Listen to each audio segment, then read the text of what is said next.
नमस्कार। फिरोज़ गांधी कॉलेज रायबरेली हिंदी विभाग द्वारा संचालित ऑनलाइन कक्षाओं में आपका स्वागत है। मैं हूं संतोष पांडे। आज की क्लास में मैं बीए 5th सेमेस्टर में जो आपका एक पेपर है इंटर्नशिप का, उस इंटर्नशिप में आपकी मौखिकी परीक्षा होगी। तो उस मौखिकी परीक्षा के बारे में कुछ थोड़ी बात आपसे मैं करूँगा कि किस प्रकार से आपको मौखिकी परीक्षा देनी है। तो सबसे पहली बात तो इस मौखिकी परीक्षा के बारे में आपको ये जानना होगा कि इसका विषय क्या है। इस विषय पर आपने 25 से 30 पेज, किसी ने 35 पेज लिख करके पहले से ही विभाग में जमा कर दिया है। तो जिस विषय पर आपने अपना इंटर्नशिप लिख करके जमा किया है, उसी विषय पर आपको ये मौखिकी परीक्षा देनी है। यानी जो आपने लिखा है वही कुछ उन्हीं चीज़ों के बारे में आपसे कुछ सवाल जवाब होगा और इस तरह से आपकी ये मौखिक परीक्षा संपन्न होगी। तो सबसे पहले तो आपको ये याद रखना होगा कि आपका जो मौखिकी परीक्षा होने वाली है आपकी, उसका विषय क्या है। तो एक बार मैंने वैसे कि आपके ग्रुप में इसे भेज दिया है कि आपका विषय क्या है, लेकिन एक बार मैं पुनः रिपीट कर दे रहा हूँ ताकि इसे आप बहुत अच्छी तरह से याद कर लें। अगर एग्जामिनर महोदय आपसे पूछते हैं कि आपका विषय क्या है, तो वह विषय पूरी तरह से क्लियर होना चाहिए, आपके दिमाग में होना चाहिए, आपकी ज़बान पर रटा होना चाहिए। क्योंकि अगर यही आपको नहीं पता होगा, इसी पहले सवाल में आप अटक जाएंगे, तो थोड़ी आपके लिए दिक्कत बन सकती है, आप स्वयं थोड़े दबाव में आ सकते हैं। तो वो टॉपिक क्या है? वो टॉपिक है प्रगतिवादी कवियों का संक्षिप्त परिचय देते हुए नागार्जुन की काव्य प्रवृत्तियों पर प्रकाश डालिए एवं राष्ट्रीय सांस्कृतिक काव्यधारा के कवि दिनकर की काव्यगत विशेषताओं का उल्लेख कीजिए। अब इसमें किस प्रकार से सवाल आपसे पूछे जा सकते हैं, जरा इस बारे में थोड़ी बात कर लेते हैं। मैं यहाँ जो कुछ भी बातें करूँगा उसका मतलब ये नहीं है कि जो मैं बता रहा हूँ वही आपसे इन परीक्षाओं में पूछा जाएगा। एक संभावना बनती है कि जिस विषय पर मैं बात कर रहा हूँ, जिस विषय पर मेरी मौखिक परीक्षा होने वाली है, उसी विषय के अंदर आगे पीछे घूम फिर करके उसी विषय के बारे में बात की जाएगी। तो इस मुगालते में आप मत रहिएगा कि मैं जो बता रहा हूँ वही पूछा जाएगा। ये मेरी कुछ अपनी संभावनाएं हैं जो मैं आपसे अपनी बातें रखूँगा। अब जाहिर सी बात है कि आपको इस विषय में क्या क्या जानकारी होनी चाहिए। पहले हम मोटा मोटा ये समझते हैं कि हमें क्या क्या पूछा जा सकता है। तो देखिए, इसमें 4 चीज़ों के बारे में आपसे मुख्य रूप से पूछा जाएगा। पहली बात तो प्रगतिवाद के बारे में पूछा जाएगा। प्रगतिवाद का उद्भव कैसे हुआ, विकास कैसे हुआ, फिर प्रगतिवाद के कौन कौन से कवि हैं, उनके नाम आपसे पूछे जा सकते हैं कि प्रगतिवाद के प्रमुख कवि कौन हैं, क्योंकि आपके टॉपिक का जो आपका टॉपिक है वो यही है ना कि प्रगतिवादी कवियों का संक्षिप्त परिचय देते हुए। तो प्रगतिवाद के बारे में आपसे सवाल पूछे जाएंगे, वन लाइनर टाइप के। प्रगतिवाद के अन्य प्रमुख कवियों के बारे में उनका संक्षिप्त विवरण आपसे पूछा जा सकता है। फिर आपसे डिटेल में पूछा जाएगा नागार्जुन के बारे में, नागार्जुन की काव्य प्रवृत्तियों के बारे में, यानी नागार्जुन ने अपने काव्य में किन किन प्रवृत्तियों को ध्यान में रखा। प्रवृत्तियों से आशय ये होता है कि किसी भी कवि की प्रवृत्ति अगर कोई पूछता है तो उसका मतलब ये हुआ कि उस कवि ने या उस रचनाकार ने अपनी रचना में किन किन सामाजिक, राजनैतिक, आर्थिक, सांस्कृतिक या राष्ट्रीय समस्याओं को उठाया है और किस प्रकार से उठाया है, किस प्रकार से वह इन चीज़ों को संदर्भित करके अपनी रचनाओं में इनसे संबंधित बातें करता है। ये होती हैं काव्य प्रवृत्तियाँ।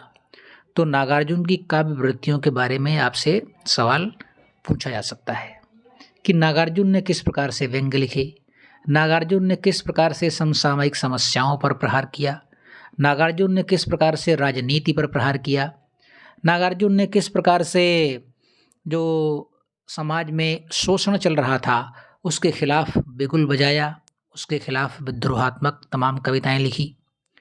नागार्जुन ने अकाल पर एक बड़ी प्रसिद्ध कविता लिखी। अकाल पड़ गया था तो किस प्रकार से घरों में अव्यवस्था फैल गई है, खाने तक की व्यवस्था नहीं है। तो इस तरह के सवाल आपसे कुछ पूछे जा सकते हैं। तो यानी प्रगतिवाद के बारे में आपको जानना चाहिए, आपको प्रगतिवाद के प्रमुख कवियों के बारे में जानना चाहिए, और आपको ये जानना चाहिए कि प्रगतिवाद के जो प्रमुख कवि नागार्जुन हैं, उन्होंने अपने काव्य में किन किन प्रवृत्तियों को समाहित किया और उन्हें किस प्रकार से विश्लेषित किया। फिर अगली बात आपसे पूछी जा सकती है कि राष्ट्रीय सांस्कृतिक काव्यधारा क्या है? क्या समझते हैं आप इस राष्ट्रीय सांस्कृतिक काव्यधारा से? या इस राष्ट्रीय सांस्कृतिक काव्यधारा में कौन-कौन से कवि आते हैं? और इस राष्ट्रीय सांस्कृतिक काव्यधारा के सबसे प्रमुख कवि हैं रामधारी सिंह दिनकर। तो रामधारी सिंह दिनकर के बारे में आपसे तमाम तथ्यात्मक सवाल पूछे जा सकते हैं। फिर पूछा जाएगा आपसे कि रामधारी सिंह दिनकर के काव्य की प्रमुख विशेषताएं बताइए। वही बात जिस प्रकार से नागार्जुन के काव्य की प्रमुख विशेषताएं या प्रवृत्तियों पर बात करनी है आपको, बिल्कुल उसी प्रकार से रामधारी सिंह दिनकर ने अपनी कविताओं में किस प्रकार से उन तमाम चीज़ों को समाहित करके अपनी अभिव्यक्ति कविता के माध्यम से दी है। तो इस तरह से कुछ 4-6 पॉइंट होंगे जिन पर परीक्षक महोदय आपसे अपना सवाल रखेंगे और वो चाहेंगे कि आप इन चीज़ों का, आप इन सवालों का समुचित जवाब उन्हें दें। तो मैं ये समझता हूँ कि आपने जो 25 से 30 पेज इंटर्नशिप में इसी विषय पर लिख करके जमा किया है, वो मूल रूप से आपके पास तो इस समय होगा नहीं, वो तो आपने लिख करके जमा कर दिया।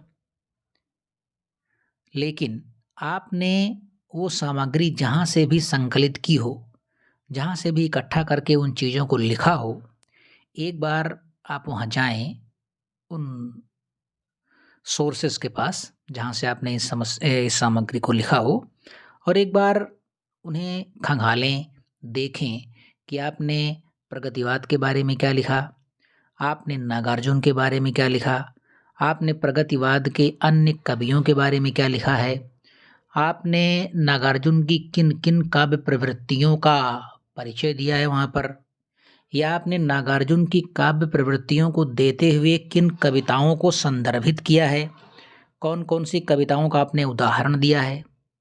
बिल्कुल इसी तरह से आप रामधारी सिंह दिनकर के भी बारे में आपने लिखा होगा कि उनकी जो काव्यगत विशेषताएं हैं या काव्य प्रवृत्तियां हैं, उनमें आपने किन किन कविताओं को संदर्भित किया है।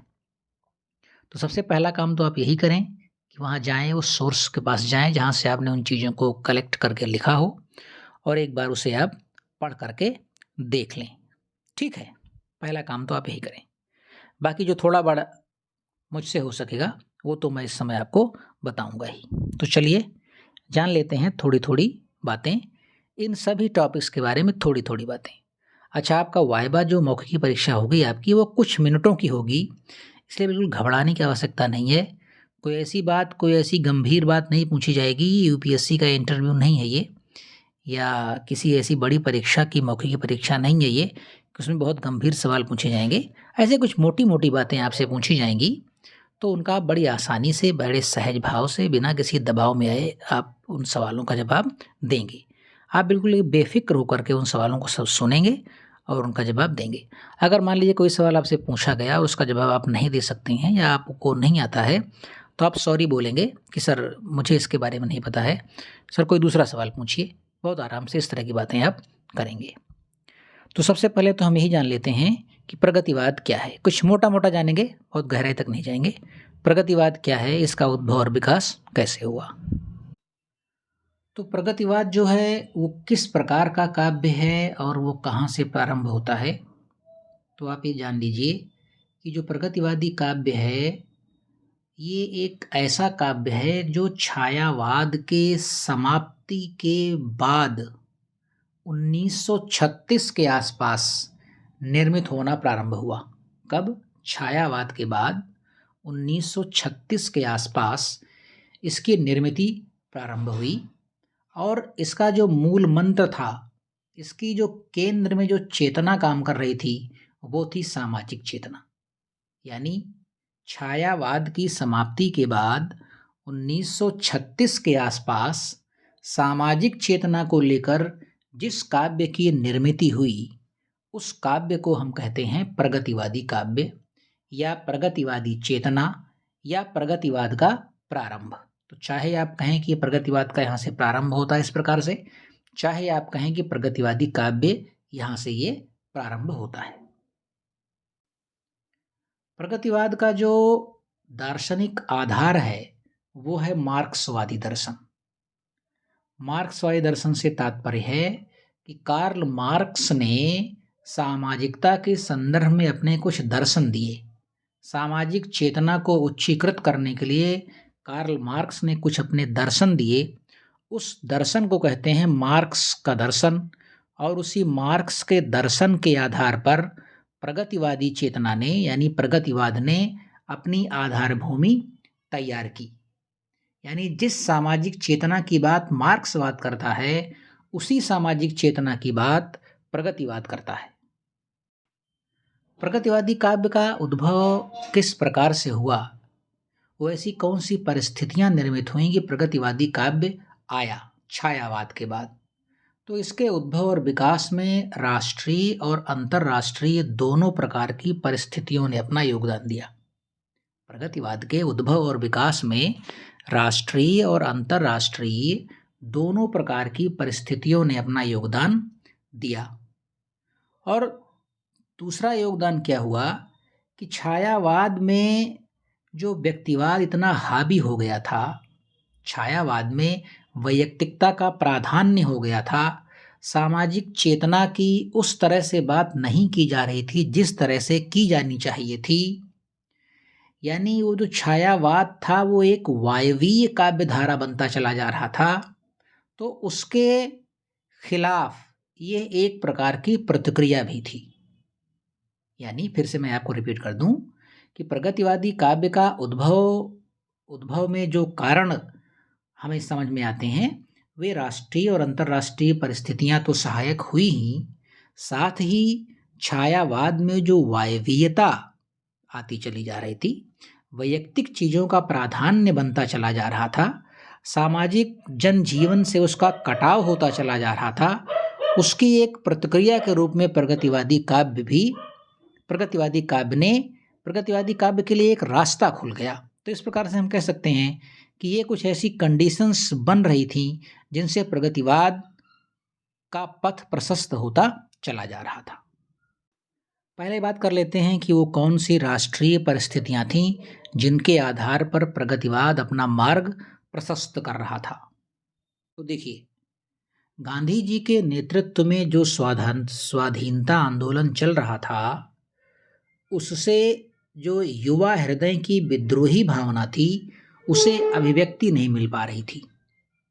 गांधी जी के नेतृत्व में जो स्वाधीनता आंदोलन चल रहा था उससे देश की जो युवा पीढ़ी थी या जो युवा हृदय था उसकी जो विद्रोही भावना थी उसको अभिव्यक्ति नहीं मिल पा रही थी। और कांग्रेस में भी गांधी जी के अहिंसावादी सिद्धांतों से असंतुष्ट होकर तमाम लोग अपना सर उठा रहे थे, क्योंकि ऐसे लोग उग्र विचारों के थे और वे चाहते थे कि बात थोड़ी उग्रता के साथ की जानी चाहिए। अहिंसा का रास्ता उन्हें कम समझ में आता था। फिर क्या हुआ कि अहिंसा के भय के कारण महात्मा गांधी अपने आंदोलनों को बार बार रोक दे रहे थे। तो जो युवा हृदय था या जो युवा पीढ़ी थी या जो जिनके विचार उग्र थे वे ऐसी बातों को पसंद नहीं करते थे। ये धीरे धीरे एक बहुत विशाल स्वरूप लेता जा रहा था। ये जो बात मैंने भी बताई आपको, ये धीरे धीरे एक विशाल स्वरूप लेता जा रहा था और उमड़ता हुआ जनजीवन एक उग्र प्रतिक्रिया के लिए बड़ी स्वाभाविक तौर पर तैयार हो रहा था। दूसरी ओर क्या था कि मजदूरों का आंदोलन भी बहुत जोर पकड़ रहा था। उसके जोर पकड़ने में कारण क्या था कि देश में दो प्रकार के व्यवस्था चल रही थी। एक थी पूंजीवाद या सामंतवाद की व्यवस्था और दूसरी थी सर्वहारा वर्ग। यानी कुल मिलाकर के भारतीय समाज में दो प्रकार के वर्ग उभर आए थे। एक पूंजीवादी या सामंतवादी वर्ग था और दूसरा था सर्वहारा वर्ग। पूंजीवादी और सामंतवादी वर्ग का मतलब क्या हुआ कि जो पैसे वाले हैं, जिनके पास घर, घोड़ा, गाड़ी, बंगले, मतलब जिनके पास भोग विलास की सारी सामग्री अथाह पड़ी हुई है, वो सामंतवाद था। उनके पास शक्तियाँ हैं, उनके पास राजनीतिक ताकतें हैं, उनके पास सब कुछ है। और वो क्या करते हैं, वो आम आदमी का शोषण करते हैं। और दूसरी ओर दूसरा समाज था जिसे हम सर्वहारा वर्ग कह रहे हैं। सर्वहारा वर्ग का मतलब वो था जो रातों दिन 24 घंटे इन पूंजीपतियों की फैक्ट्रियों में काम कर रहा था। इन पूंजीपतियों को पूंजीपति बनाने में योगदान कौन दे रहा था? यही सर्वहारा वर्ग। लेकिन इस सर्वहारा वर्ग की पूंजीपतियों के दिलो दिमाग में कोई इज्जत नहीं थी। पूंजीपति और सामंतवादी वर्ग इन सर्वहारा वर्गों का खून चूसते थे। तभी तो कबीर निराला ने कहा था कि अबे सुन बे गुलाब, भूल मत पाई तूने जो खुशबू रंगो आब, खून चूसा खाद का तूने असिस्ट, डाल पर इतरा रहा है कैपिटलिस्ट। कैपिटलिस्ट मतलब क्या? जिनके पास कैपिटल है, जिनके पास पूंजी है, ऐसे पूंजीपतियों को क्या कहा था निराला ने? गुलाब की संज्ञा दी थी। और सर्वहारा वर्ग को कुकुरमुत्ता की संज्ञा दी थी। तो कुकुरमुत्ता जो है वो आम जनता का प्रतिनिधि है और गुलाब सामंत और पूंजीवाद का प्रतिनिधि है। तो इस प्रकार की जो परिस्थितियां बन रही थी समाज में, ये दो वर्ग बन गए थे, पूंजीपति सामंतवादी बनाम सर्वहारा वर्ग। इन दोनों के आपसी संघर्ष ने भी प्रगतिवाद का पथ प्रशस्त करने में अपनी महत्वपूर्ण भूमिका निभाई। जहां एक ओर पूंजीपति अपने बंगलों में निवास करता था, उसके लिए हर प्रकार की सुख सुविधा थी, वहीं दूसरी ओर जो हमारा सर्वहारा वर्ग था, वहां पर भयानक गरीबी थी, अशिक्षा, असुविधा, अपमान, जितनी प्रकार की गड़बड़ियां हो सकती हैं खान पान को लेकर के, दवा को लेकर के, शिक्षा को लेकर के, वे सारी गड़बड़ियां इस सर्वहारा वर्ग के पास थीं। तो सर्वहारा वर्ग धीरे धीरे संगठित होकर के एक आंदोलन के मूड में था, और यही आंदोलन का जो मूड है वह प्रगतिवाद ने समझा, और प्रगतिवाद ने सर्वहारा वर्ग के इस मूड को अपनी कविताओं में सम्मिलित करना प्रारंभ कर दिया, और इस तरह से प्रगतिवाद का पथ और तेजी से उसका रथ चल पड़ा। अंतर्राष्ट्रीय परिस्थितियों की बात करें तो एक ही परिस्थिति पर बात करेंगे, रूस की। रूस में क्या हो रहा था कि रूस में मार्क्सवादी दर्शन के आधार पर साम्यवाद की स्थापना हो रही थी। मार्क्सवादी दर्शन के आधार पर किसकी स्थापना हो रही थी? साम्यवाद की स्थापना हो रही थी। साम्यवाद का मतलब क्या हुआ? साम्यवाद का मतलब ये हुआ कि जहाँ पर ना तो पूंजीपति होगा, ना होगा सर्वहारा, समाज में एक समान व्यवस्था लागू हो, उसे कहते हैं साम्यवाद। जहाँ पर ना तो शोषक हो और ना शोषित हो, ना शोषण करने वाला हो और ना वो हो जिसका शोषण किया जा रहा है, ना तो कोई इतना अमीर हो और ना तो कोई इतना गरीब हो। ये था मार्क्स का दर्शन, इसे कहते हैं साम्यवाद। हो रहा था रूस में मार्क्सवादी दर्शन के आधार पर स्थापित था क्या? साम्यवाद, जो वहाँ के विषम संकट और संघर्ष से गुजरे जनजीवन को बल दे रहा था। जो साम्यवाद था ये रूस के उन पिछली तमाम संघर्षों और संकटों को क्या दे रहा था? बल दे रहा था कि जो पीछे हुआ वो बड़ा गलत हुआ, वो बड़ा अन्यायपूर्ण हुआ, और अब हम ऐसा नहीं होने देंगे, आगे आने वाले समय में ऐसा नहीं होगा। और रूस में इस प्रकार की भावना इतनी बलवती होती जा रही थी कि वह सामंतवाद और पूंजीवाद को कुचलकर सर्वहारा का अधिनायकत्व स्थापित हो रहा था वहाँ पर, क्योंकि सर्वहारा तो चाहता ही था कि पूंजीवाद और सामंतवाद समाप्त हो और आम आदमी का शासन हो। जिसको दिनकर भी लिखते हैं, राष्ट्रीय सांस्कृतिक काव्य धारा के एक बहुत बड़े कवि दिनकर भी लिखते हैं कि सिंहासन खाली करो कि जनता आती है, सिंहासन खाली करो कि जनता आती है, दो राह समय के रथ का घर घर नाद सुनो, सिंहासन खाली करो कि जनता आती है। तो जनता के आने से तात्पर्य क्या है? जनता से आने का तात्पर्य यही है कि पूंजीवाद और सामंतवाद समाप्त होगा और सर्वहारा का अधिनायकत्व, सर्वहारा की सत्ता होगी, आम आदमी की सत्ता होनी चाहिए। तो इस प्रकार से रूस में मार्क्सवादी दर्शन जो चल रहा था, वो उस अंतर्राष्ट्रीय परिस्थिति ने प्रगतिवाद को अपना रथ आगे बढ़ाने में बड़ी महत्वपूर्ण भूमिका इस अंतर्राष्ट्रीय परिस्थिति ने निभाई। इसके अलावा कुछ और तमाम लोकल चीज़ें चल रही थीं जिनकी वजह से प्रगतिवाद पूरे आवेग के साथ चल निकलने को आतुर हो रहा था और उस प्रगतिवाद को उन चीज़ों ने ताकत दी। क्या? अकाल और युद्ध की भीषण विभीषिकाएं चल रही थी। कौन सा अकाल? आप जानते हैं कि बंगाल में एक बहुत भयानक अकाल पड़ा था। उस अकाल ने भी प्रगतिवाद के उद्भव में अपना बहुत बड़ा योगदान दिया। अब इस प्रकार की जो मैंने तो आपको तमाम राष्ट्रीय, अंतर्राष्ट्रीय और लोकल परिस्थितियों की बात की, इनका असर साहित्य पर होना बिल्कुल तय था। साहित्य भी उससे प्रभावित हुआ और इस प्रकार से प्रगतिवादी साहित्य का आंदोलन प्रारंभ हुआ। ये बात कब की है? अब कुछ एक डाटा वाइज बातें कर लेते हैं। सन 1935 में E.M. फास्टर के सभापतित्व में पेरिस में प्रोग्रेसिव राइटर्स एसोसिएशन नामक अंतर्राष्ट्रीय संस्था का प्रथम अधिवेशन हुआ। कब? 1935 ईस्वी में। सभापति कौन थे? E.M. फास्टर। स्थान क्या था? पेरिस। संस्था का नाम क्या? Progressive writers association. ये एक अंतर्राष्ट्रीय संस्था थी। इसका पहला अधिवेशन हुआ पेरिस में E.M. फास्टर के नेतृत्व में 1935 में। इसका प्रभाव भारत में भी पड़ा। एक साल बाद यानी 1936 में सज्जाद जहीर और डॉक्टर मुल्कराज आनंद के प्रयत्न से भारत में भी इस संस्था की शाखा खुली।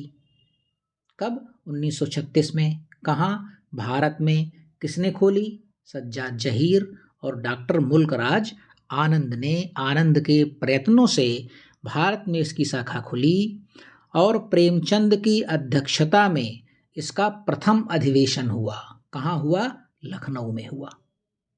देखिए 1935 में पेरिस में प्रोग्रेसिव राइटर्स एसोसिएशन नामक एक अंतर्राष्ट्रीय संस्था की स्थापना हुई E.M. फास्टर के नेतृत्व में।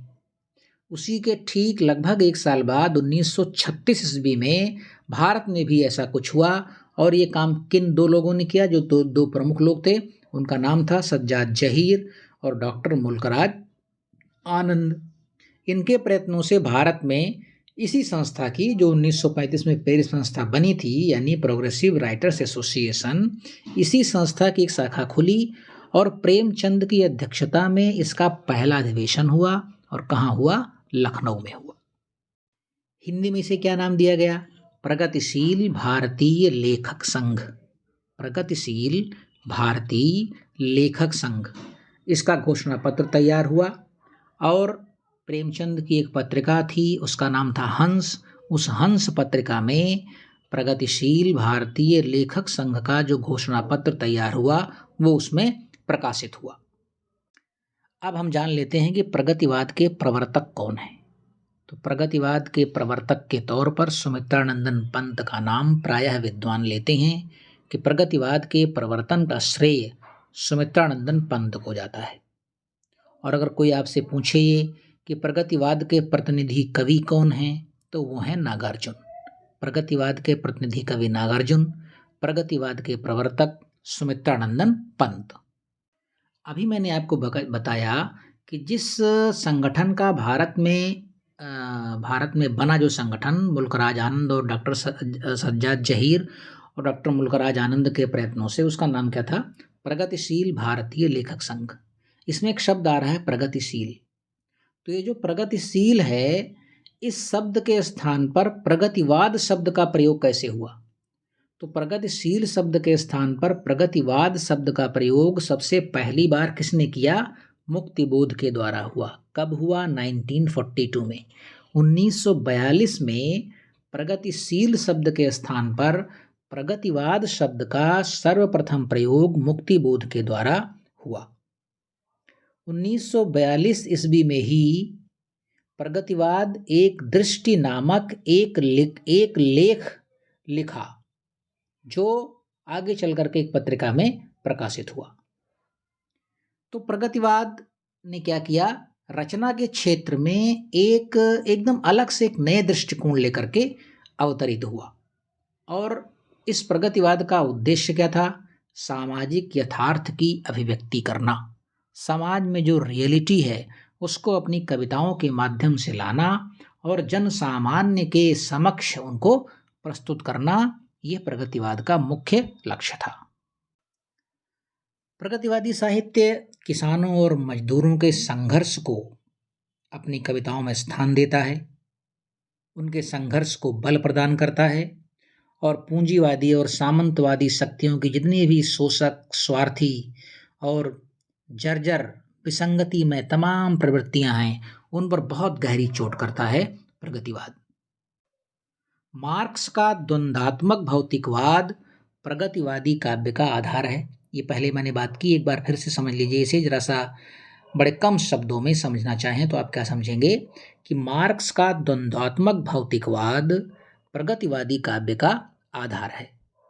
राजनीति के क्षेत्र में जो समाजवाद या साम्यवाद की विचारधारा है, साहित्य के क्षेत्र में वही प्रगतिवाद है। क्या? राजनीति के क्षेत्र में, अभी मैंने पीछे बात की साम्यवाद, कार्ल मार्क्स का रूस में चल रहा था, तो राजनीति के क्षेत्र में उसे हम कहते हैं समाजवाद या साम्यवाद, और साहित्य के क्षेत्र में उसे कहते हैं हम प्रगतिवाद। प्रगतिवाद का मानना है कि जो साहित्य सर्वहारा के हित में नहीं है वह उसकी आवाज नहीं बन सकता, और वह साहित्य नहीं बल्कि शोषण को बनाए रखने की व्यवस्था है। अगर ऐसा कोई साहित्य लिखा जा रहा है जो सर्वहारा के हित में नहीं है तो वो साहित्य नहीं है। छायावाद का जो लेखन था उसका मुख्य प्रयोजन था स्वांतः सुखाय, लेकिन जो प्रगतिवाद का लेखन था उसका मुख्य प्रयोजन क्या बना? बहुजन हिताय और बहुजन सुखाय। ये स्वांतः सुखाय की बात नहीं करता, यह वैयक्तिक सुख की बात नहीं करता है, ये सबके हित की बात करता है, सबके सुख की बात करता है।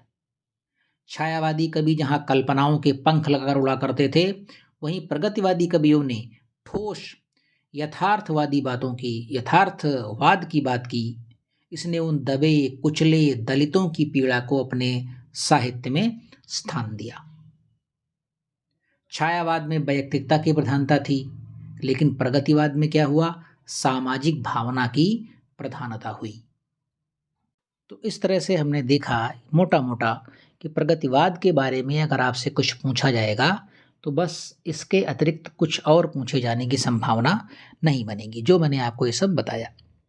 अब अगली बात आती है कि प्रगतिवाद के प्रमुख कवि कौन हैं। वो सब आप जानते हैं, वो सब आपने लिखा हुआ है, उससे आप एक बार देख लीजिएगा। फिर प्रगतिवाद के प्रमुख कवियों में नागार्जुन की काव्य प्रवृत्तियों पर आपको बात करनी है। तो आप क्या करेंगे कि नागार्जुन की 2, 4, 6 कविताओं को आप याद कर लेंगे, एक एक 2-2 लाइन। मैं यहाँ कविताएं नहीं बताऊँगा, क्योंकि मैं बताऊँगा तो फिर सभी लोग वही कविताएं याद कर लेंगे और वहाँ पर एक रास्ता आ जाएगी। किसी विद्यार्थी से पूछा जाएगा तो वही वो 1-2 कविताएं याद करके बताएगा। तो मैं यहाँ आपको नागार्जुन की किसी कविता के बारे में नहीं बताऊँगा। हाँ, मैं इतना ज़रूर कह रहा हूँ कि नागार्जुन की आप 4-6 कविताएं याद कर लेंगे और उधर रामधारी सिंह दिनकर की 4-6 कविताएं आप याद कर लेंगे।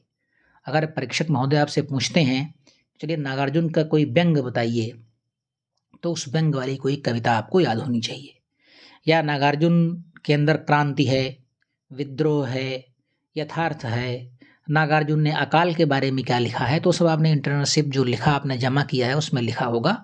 वहाँ से आप 4-6 कविताएं 2-2, 3-3 लाइन की जरूर याद कर लीजिएगा। और बिल्कुल ऐसा ही आप रामधारी सिंह दिनकर के साथ कीजिएगा, उनकी भी 4-6 कविताएं आपको याद होनी चाहिए। यानी उनकी क्रांति की भावना, वो भी बड़े विद्रोही कवि हैं, उनकी विद्रोह कैसा करते हैं वो किस प्रकार से क्रांति की बात करते हैं, वे किस प्रकार से राष्ट्रीयता की बात करते हैं, उनकी नारी भावना किस प्रकार से है, क्योंकि उर्वशी जैसा एक बड़ा काव्य वो लिखते हैं, उसका मूल उद्देश्य ही है नारी भावना पर वो बात करते हैं।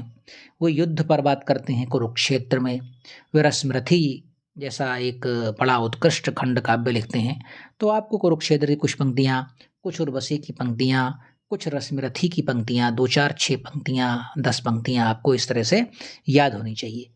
क्यों?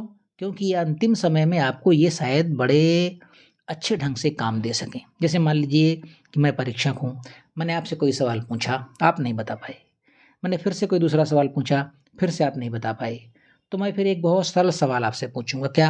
अच्छा ठीक है, चलिए आप बताइए, नागार्जुन की कोई एक कविता सुनाइए, या रामधारी सिंह दिनकर का कोई एक कविता सुना दीजिए आप, या मैंने कोई कविता सुनाई है आपको, रामधारी सिंह दिनकर या नागार्जुन की, और मैंने पूछा कि ये कविता सुनी है आपने?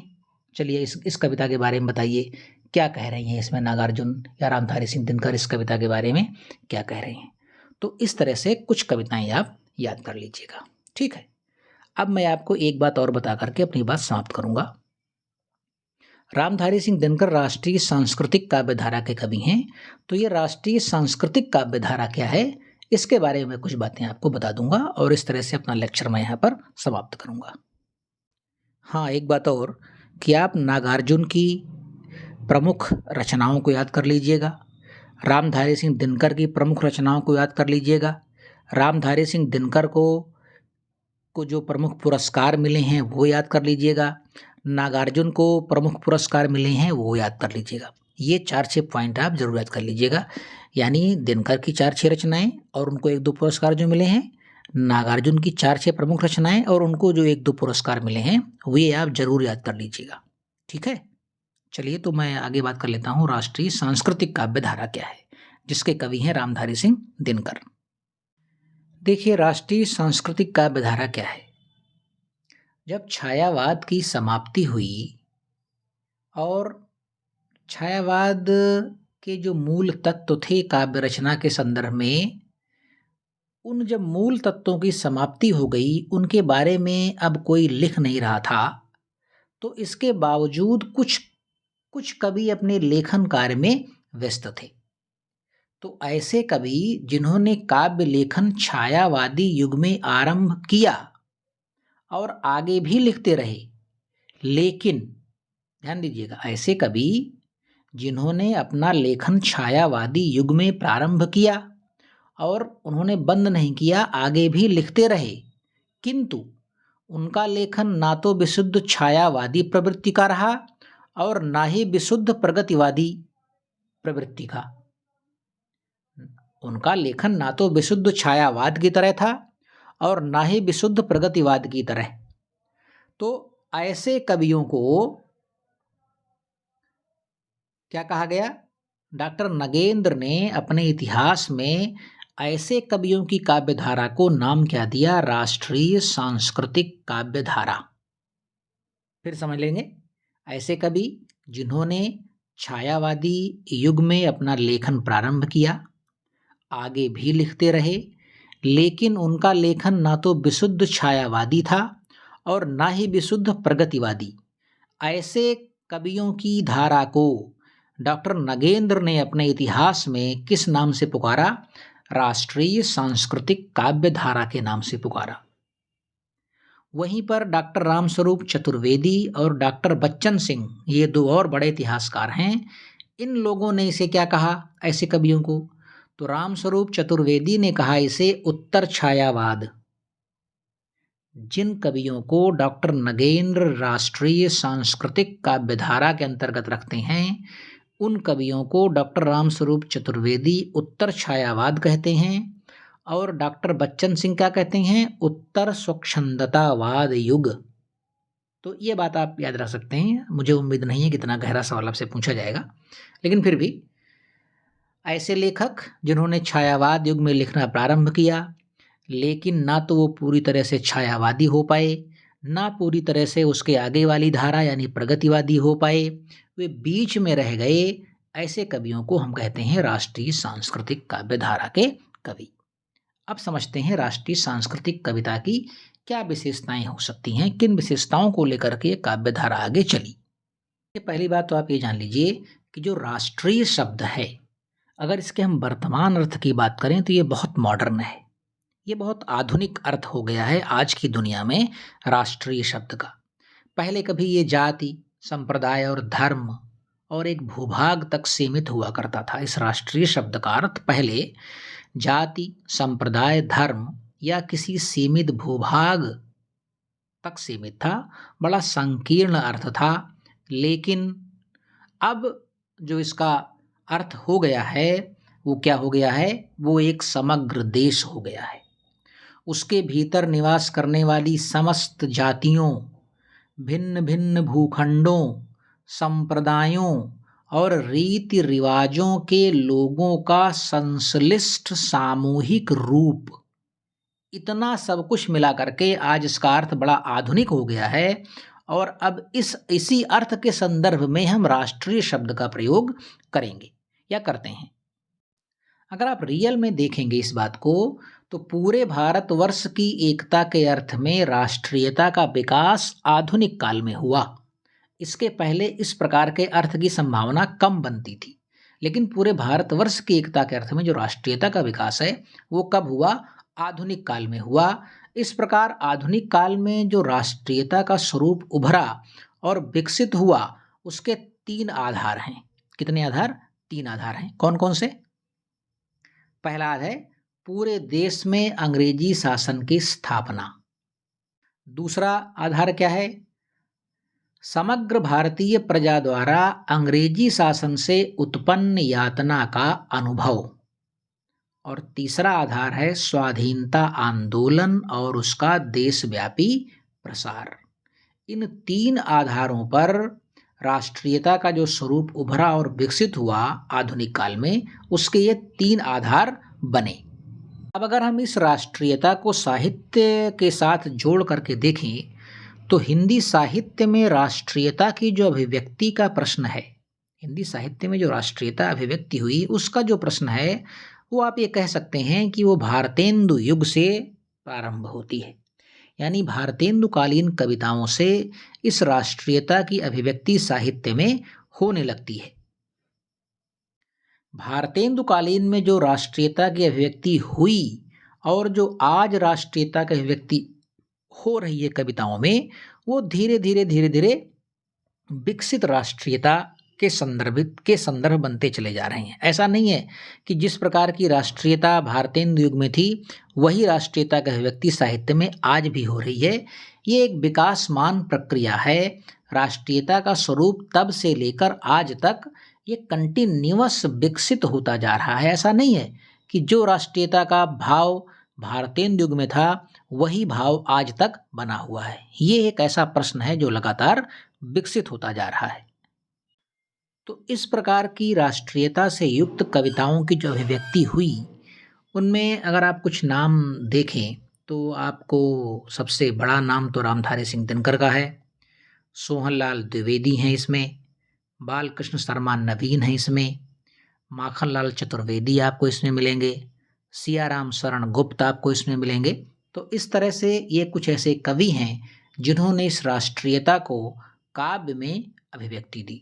और उनमें सबसे जो प्रमुख स्वर और सबसे ओजस्वी स्वर था वो था रामधारी सिंह दिनकर का। अच्छा, राष्ट्रीयता की जब हम बात कर रहे हैं तो ये भी आप जान लीजिए कि लड़ाई केवल अंग्रेजी सत्ता से ही नहीं थी। हमारी उस दौरान हमारी लड़ाई कई मोर्चों पर चल रही थी और इन कई मोर्चों को इस राष्ट्रीय सांस्कृतिक काव्यधारा ने अपनी कविताओं में स्थान दिया। वे और अन्य मोर्चे कौन से थे? अन्य मोर्चे कौन से थे? वे थी सामंती व्यवस्था, महाजनी सभ्यता।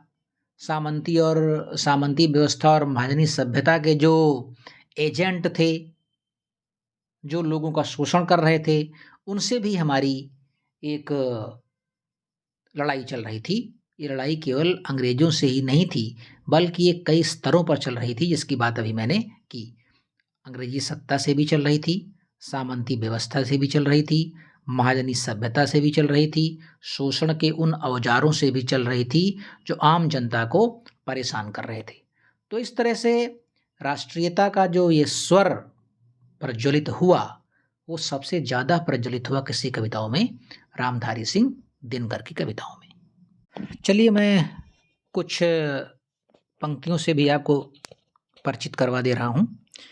कुछ नागार्जुन की कुछ पंक्तियों से, दिनकर की कुछ पंक्तियों से और राष्ट्रीय सांस्कृतिक काव्यधारा के जो प्रमुख 1-2 कवि हैं उनकी कुछ पंक्तियों से मैं आपको परिचित करवा दूं तो थोड़ा सा साहस आपके अंदर आएगा। देखिए, राष्ट्रीय सांस्कृतिक काव्यधारा के एक बड़े कवि हैं माखनलाल चतुर्वेदी। इनकी एक बड़ी प्रसिद्ध कविता आपने पीछे शायद कहीं पढ़ी होगी, पुष्प की अभिलाषा। क्या शीर्षक है? पुष्प की अभिलाषा। कविता क्या है? चाह नहीं मैं सुरबाला के गहनों में गूंथा जाऊं, चाह नहीं प्रेमी माला में बिंध प्यारी को ललचाऊं, चाह नहीं सम्राटों के शव पर हे हरि डाला जाऊं, चाह नहीं देवों के सिर पर चढ़ूं भाग्य पर इठलाऊं, मुझे तोड़ लेना बनमाली उस पथ पर तुम देना फेंक, मातृभूमि पर शीश चढ़ाने जिस पथ जावें वीर अनेक। ये बड़ी प्रसिद्ध रचना है, ये माखनलाल चतुर्वेदी जी की है। रचना का शीर्षक है पुष्प की अभिलाषा। हो सकता है आपसे पूछा जाए कि माखनलाल चतुर्वेदी की कोई एक कविता आप सुनाइए, तो आप बड़े धड़ल्ले से इस कविता को सुना सकते हैं। माखनलाल चतुर्वेदी जी की एक और बड़ी प्रसिद्ध पंक्ति है, द्वार बलिका खोल चल भूडोल कर दे, द्वार बलिका खोल चल भूडोल कर दे, एक हिमगिर एक सिर का मोल कर दे, मसल कर अपने इरादों सी उठाकर, दो हथेली है कि पृथ्वी गोल कर दे। या एक पंक्ति इनकी बड़ी सुनी जाती है कि रक्त है या नसों में क्षुद्र पानी, जांच कर तू शीश दे देकर जवानी। राष्ट्रीय सांस्कृतिक काव्यधारा के कवि हैं बालकृष्ण शर्मा नवीन। इनकी एक बहुत चर्चित कविता है हिंदुस्तान हमारा है, तो वो सुन लीजिए आप इसकी 2 लाइन कि कोटि कोटि कंठों से निकली आज यही स्वरधारा है, भारतवर्ष हमारा है यह हिंदुस्तान हमारा है। कोटि कोटि कंठों से निकली आज यही स्वरधारा है, भारतवर्ष हमारा है यह हिंदुस्तान हमारा है। जिस दिन सबसे पहले जागे नव सृजन के स्वप्न घने, जिस दिन देश काल के 2-2 विस्तृत विमल वितान तने, जिस दिन नभ में तारे छिटके जिस दिन सूरज चांद बने, तब से है यह देश हमारा यह अभिमान हमारा है, हिंदुस्तान हमारा है हिंदुस्तान हमारा है। यहाँ प्रथम मानव ने खोले निंदियारे लोचन अपने, इसी नभ तले उसने देखे सत सत नवल सृजन सपने, यहाँ उठे स्वाहा के स्वर और यहाँ स्वधा के मंत्र बने, ऐसा प्यारा देश पुरातन ज्ञान निधान हमारा है, हिंदुस्तान हमारा है, कोटि कोटि कंठों से निकली आज यही स्वर धारा है। इनकी एक और बड़ी प्रसिद्ध पंक्ति है कि कभी कुछ ऐसी तान सुनाओ जिससे उथल पुथल मच जाए, कभी कुछ ऐसी तान सुनाओ जिससे उथल पुथल मच जाए, या हो जाने दे गर्क नशे में मत पड़ने दे फर्क नशे में, हो जाने दे गर्क नशे में मत पड़ने दे फर्क नशे में। कुमारी चौहान भी इसी राष्ट्रीय सांस्कृतिक काव्यधारा की कवयित्री हैं और आप जानते होंगे कि इनकी सबसे चर्चित कविता है जिन्होंने महारानी लक्ष्मीबाई पर लिखी थी कि बुंदेले हर बोलों के मुँह हमने सुनी कहानी थी, खूब लड़ी मर्दानी वो तो झांसी वाली रानी थी। या वीरों का कैसा हो बसंत, आ रही हिमाचल से पुकार, है उदधि गरजता बार बार, प्राची पश्चिम भू नभ अपार, सब पूछ रहे हैं दिग दिगंत, वीरों का कैसा हो बसंत। तो इस प्रकार से कुछ ये कविताएं हैं। फिर इसके एक और कवि हैं सोहनलाल द्विवेदी। इनकी एक पंक्ति है जिसे लोग प्रायः कहते हैं अटल बिहारी वाजपेयी की लिखी हुई है ये, हरिवंश राय बच्चन की, लेकिन ये मैं बता दूं आपको हरिवंश राय बच्चन की नहीं, ये सोहनलाल द्विवेदी जी की पंक्तियां हैं। कौन सी पंक्ति है वो? लहरों से डर कर नौका पार नहीं होती, कोशिश करने वालों की कभी हार नहीं होती। ये जो पंक्ति है ये बहुत कन्फ्यूजन है इस बारे में कि हरिवंश राय बच्चन जी की है, लेकिन नहीं, आप जान लीजिए ये है सोहनलाल द्विवेदी की। तो एक बार फिर से मैं आपको याद दिला दूं कि आप नागार्जुन की कुछ काव्य पंक्तियों को देख लेंगे और कुछ रामधारी सिंह दिनकर की काव्य पंक्तियों को आप देख लेंगे, तो मुझे लगता है कि ये आपका काम बड़ी आसानी से हो जाएगा। और जहाँ जहाँ से आपने वो मैटर कलेक्ट करके लिखा पढ़ा हो उसे 2-4 बार आप एक बार ज़रूर देख लेंगे। तो चलिए इस उम्मीद के साथ कि आपका वाइवा, आपकी मौखिक परीक्षा बड़े ही आराम से संपन्न होगी, इन्हीं शुभकामनाओं के साथ नमस्कार।